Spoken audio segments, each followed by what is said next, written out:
Hello everyone, welcome to back my channel.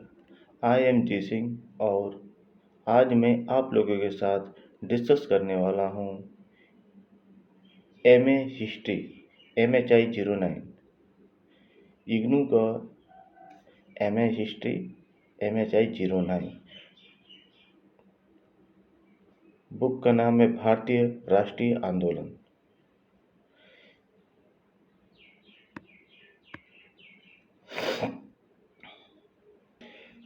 Chapter 2 discuss करने जा रहे हैं। इसके अंदर हम बात करेंगे उपनिवेश विरोधी राष्ट्रीय स्वतंत्रता आंदोलन एशिया और अफ्रीका।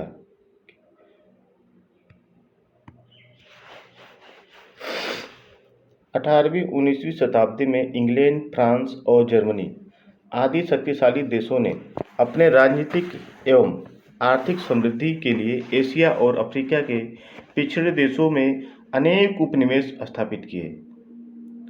वर्तमान में उपनिवेशी विचारधारा समाप्त हो गई है, परंतु इसका प्रभाव आज भी दिखाई देता है। पहले के उपनिवेशों और बड़ी शक्तियों के बीच आर्थिक और एवं सैनिक अंतर बहुत अधिक है। एशिया और अफ्रीका में औपनिवेशिक शासन के विरुद्ध घोर असंतोष था, इसलिए उपनिवेश विरोधी आंदोलन से देश के विकास पर प्रभाव पड़ा। इस काल के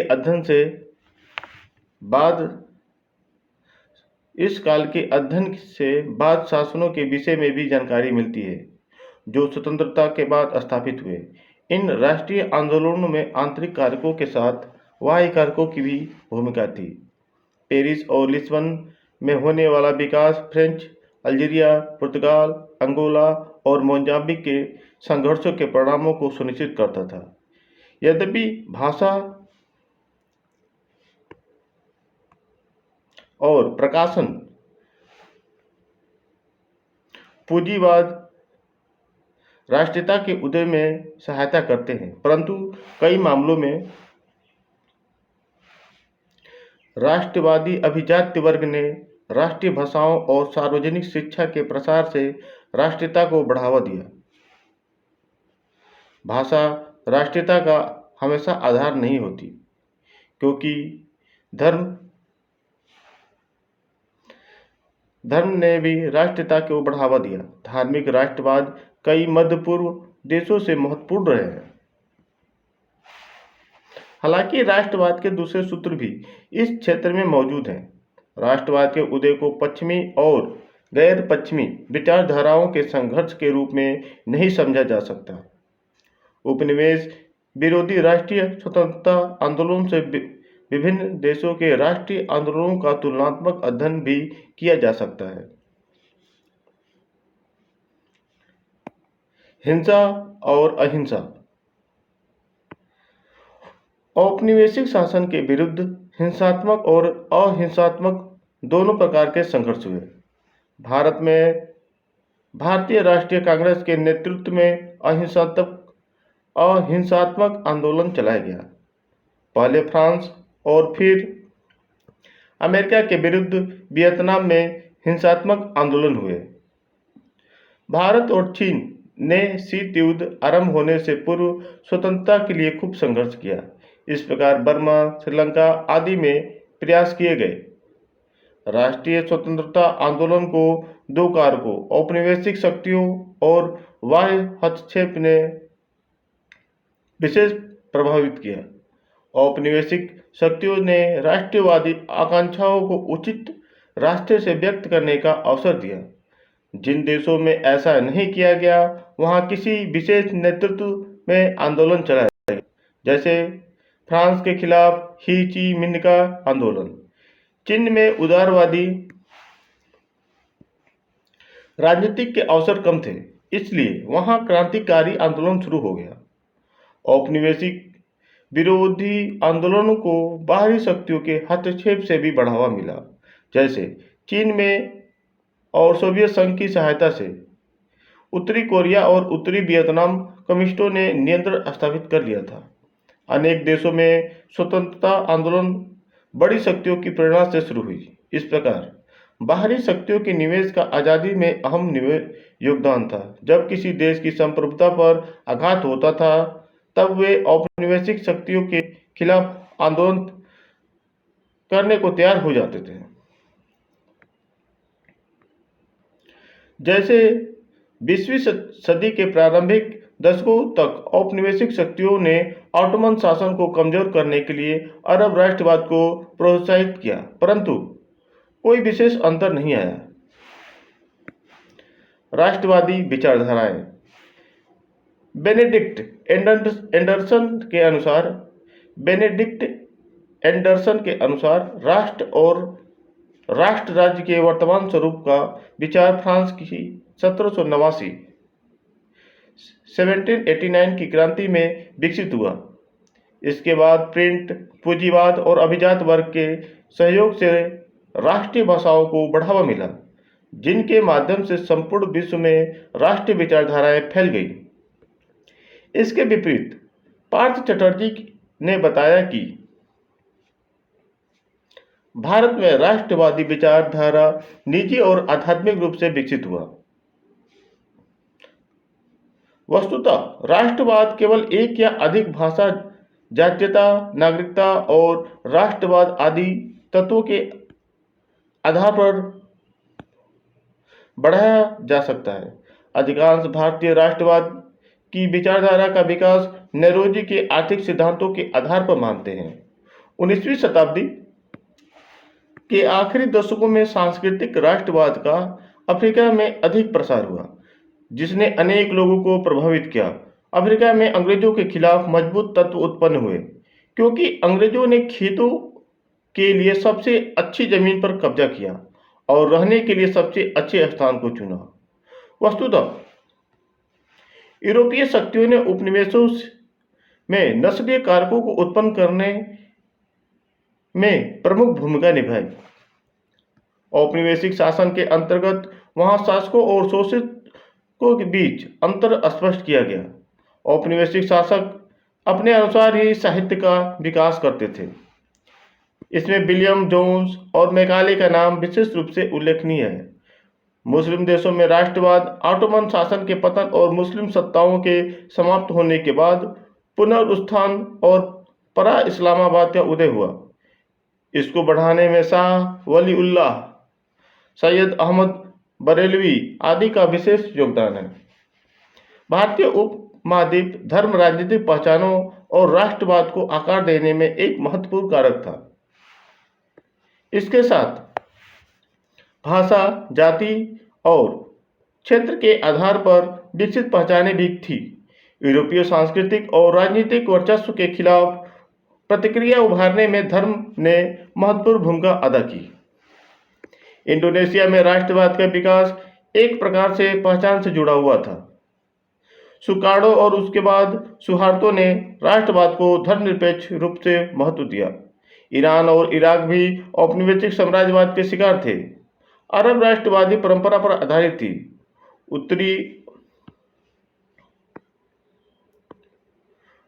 उत्तरी अफ्रीका और अरब में राष्ट्रवाद का उदय का मूल कारक इस्लाम था।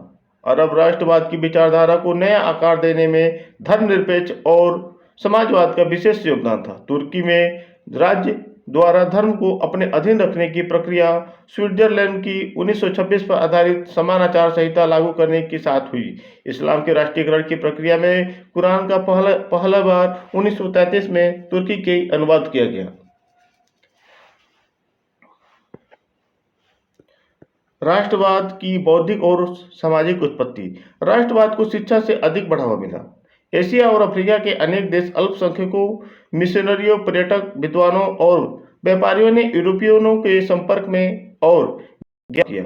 19वीं शताब्दी के प्रारंभ में यूरोपीय उदारवाद और संस्कृति के पश्चिमी विचारों से प्रेरित होकर एक बड़ा समूह बनाने में सफल हुआ। युवा बंगाल आंदोलन, ब्रह्म समाज और आर्य समाज ने राष्ट्र राज्य को अधिक बढ़ावा दिया। भारतीय राष्ट्रीय कांग्रेस की स्थापना 1885 ईस्वी में पश्चिमी शिक्षा से जुड़े भारतीयों द्वारा की गई। आधुनिक युग में पूर्व में भी चीन में भी राष्ट्रवाद के कुछ तत्व मौजूद थे, क्योंकि उन्होंने लकड़ी के ब्लॉक की प्रिंटिंग विकसित कर ली थी। यही नहीं, सार्वजनिक परीक्षा और केंद्रीय सरकार के माध्यम से बड़े स्तर पर नौकरशाही की नियुक्ति की जाती थी। सोवियत संघ के विपरीत चीन ने कभी भी राष्ट्रीय अल्पसंख्यकों को अलग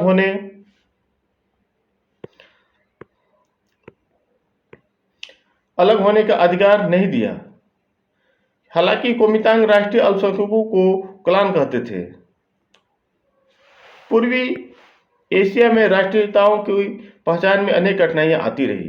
वियतनामी भाषा में बड़ी संख्या में चीनी शब्द शामिल हैं क्योंकि वे लंबे समय तक संपर्क में थे। बर्मा में कचिन एक जातीय पहचान के तौर पर विकसित हो गई, जो एक राजनीतिक परिणाम थी। पूर्वी एशिया के आधुनिक राष्ट्र जातीय वर्गीकरण में शामिल हो गए। पश्चिमी अफ्रीका में औपनिवेशिक बौद्धिक वर्ग 1840 के दशक के दौरान उभरना आरंभ हुए। ब्राजील और लिबेरिया में से मुक्त होकर लोग कैरिबियाई, जमाइकन, मैरून अमेरिकी काले और देसी मेढ़े ने शिक्षित समुदायों को मजबूत करने में योगदान दिया। पश्चिमी अफ्रीकी बौद्धिक समुदाय के अनेक सदस्य ईसाई धर्म से बहुत अधिक प्रभावित थे। अफ्रीकी सांस्कृतिक पहचान और राष्ट्रवाद का विकास अनेक क्षेत्रों में ईसाई धर्म के प्रचार से प्रभावित हुआ। लॉर्ड हैली ने 1937 में एक सर्वे में पाया कि काले चर्च के एक प्रकार राष्ट्रीय जागरण के संकेत थे। विभिन्न देशों में राष्ट्रीयता की प्रेरणा उस देश की धार्मिक और सांस्कृतिक उपलब्धियों पर आधारित थी। राष्ट्रीयता की जातीय व्याख्या करने में वियतनाम में बहुत पहले चीन के विरुद्ध राष्ट्रवाद का विकास हुआ। राष्ट्रवाद और राज्यों का विभाजन।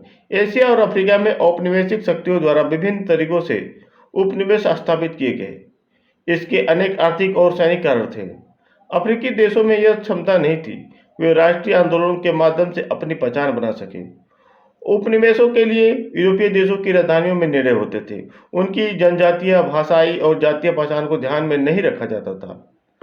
पश्चिमी अफ्रीका में नाइजीरिया राष्ट्रवादियों को संघर्ष कमजोर इसलिए हो गया क्योंकि दक्षिण में ईसाइयों और उत्तरी क्षेत्र में रहने वाले मुस्लिम आबादियों के बीच मतभेद भी थे। पूर्वी अफ्रीका में माऊ माऊ विद्रोह से देश का जातीय तनाव फूट पड़ा। फलस्वरूप किकुयो जनजाति प्रभुत्व में आ गई। अफ्रीका में रंग भेद की नीति फैली। इसके साथ ही उपनिवेशी देशों ने आर्थिक कारणों के चलते पृथकतावादी मांगों को बढ़ावा दिया। अंग्रेजों ने भारत सहित अनेक देशों में फूट डालो, शासन करो की नीति अपनाई। अफ्रीका में अंग्रेजों की नीति शासन के पारंपरिक ढांचों के माध्यम से शासन करने की थी। इस प्रकार औपनिवेशिक देशों में राष्ट्र और राष्ट्रवाद पर भारी कुठाराघात किया गया। कई औपनिवेशिक देश उपनिवेश को छोड़ने के लिए पूर्व राष्ट्र और राष्ट्रवाद को तोड़ने के लिए उसे विभाजित कर देते थे, जैसे अंग्रेजों ने भारत का विभाजन किया। इंग्लैंड और फ्रांस दोनों की उपनिवेशों में महासंघ बनाने का प्रयास किया गया ताकि वे स्वतंत्र हो सके, और कोई गठबंधन सफल नहीं हुआ। दूसरे विश्व युद्ध के साम्राज्यवादी ताकतों की शक्ति कमजोर हो गई थी। फलस्वरूप समुदायों के बीच संबंध फिर से स्थापित होने लगे। ब्रिटेन को अपनी कमजोरी का आभास स्वेज संकट की घटना के बाद हुआ। दोनों महाशक्तियों अमेरिका और सोवियत रूस का हर तरफ बोलबाला था। फिर नासिर, नेहरू और टीटो के नेतृत्व में गुट निरपेक्ष देशों ने अपने प्रभाव जमाने का प्रयास किया। शीत युद्ध के दौरान दोनों महाशक्तियों ने एक दूसरे के खिलाफ महासंघ बना दिया। कुछ देशों को औपनिवेशिक सत्ता इसलिए समाप्त हो गई क्योंकि वे समाज चरमपंथी तत्वों को सत्ता के निकट नहीं चाहते थे। अफ्रीका के देशों में तानाशाही की प्रवृत्ति को बढ़ावा मिला। इससे सुधारवादी और लोकतांत्रिक समाजवादियों का महत्व कम हुआ। राष्ट्रीय आंदोलनों का आर्थिक संदर्भ। औपनिवेशिक शक्तियों का उपनिवेश स्थापित करने का मुख्य कारण था आर्थिक। इसका उद्देश्य कच्चे माल की खोज, औद्योगिक उत्पादों के बाजार, लाभप्रद निवेश की प्राप्ति थी। एशिया और अफ्रीका के देशों में उसे प्राप्त करने का प्रयास किया गया। एशियाई अर्थव्यवस्था के प्राकृतिक संसाधनों का दोहन केवल यूरोपीय सत्ताओं तक सीमित नहीं था। जापानियों ने कोरिया, मंचूरिया और बाद में चीन के संसाधनों का दोहन किया। दोहन का एक अन्य तरीका औद्योगिक वस्तुओं को एशिया और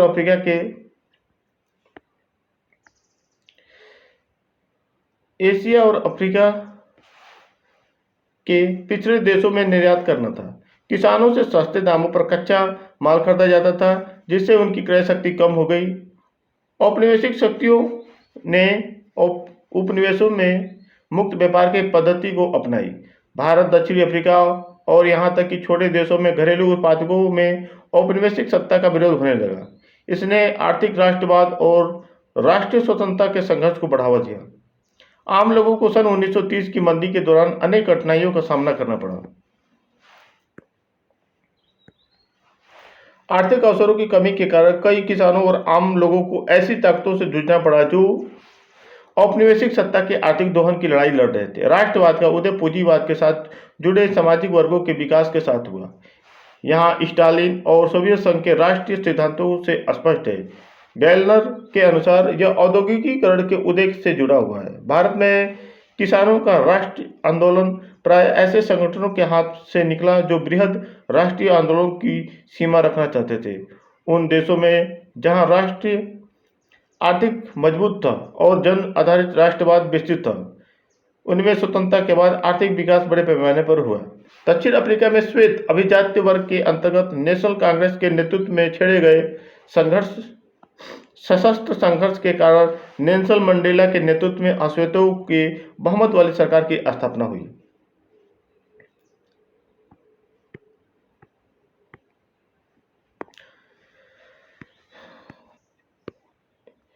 कुछ महत्वपूर्ण क्वेश्चन भी देख लेते हैं। ये वाला क्वेश्चन एक बार आ चुका है। कुछ राष्ट्रीय स्वतंत्रता आंदोलन अहिंसक संघर्ष के मार्ग पर क्यों रहे, जबकि कई अन्य आंदोलनों ने औपनिवेशिक शासन के विरोध में हिंसा का मार्ग अपना लिया।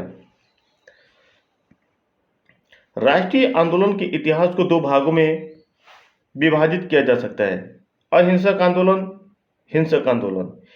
अहिंसक आंदोलन विश्व के कुछ देशों में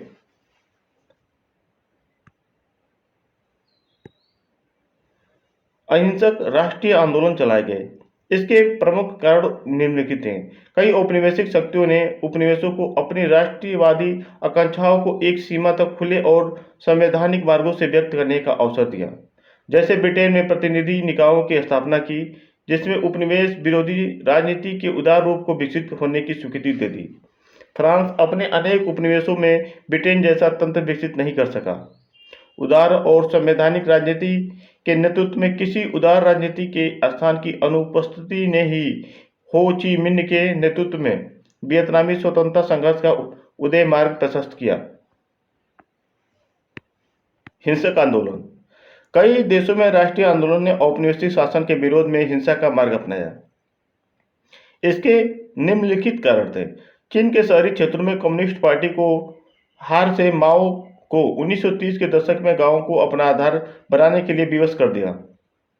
जापानी हमले 1937-1945 तक के विरुद्ध में माओ के नेतृत्व में एक शक्तिशाली सशस्त्र किसान संघर्ष का उदय हुआ। चीन के अधिक उदारवादी राजनीति के अवसर विद्यमान नहीं थे, इसलिए वहां भारत के मुकाबले आंदोलन ने अधिक क्रांतिकारी रुख अपना लिया।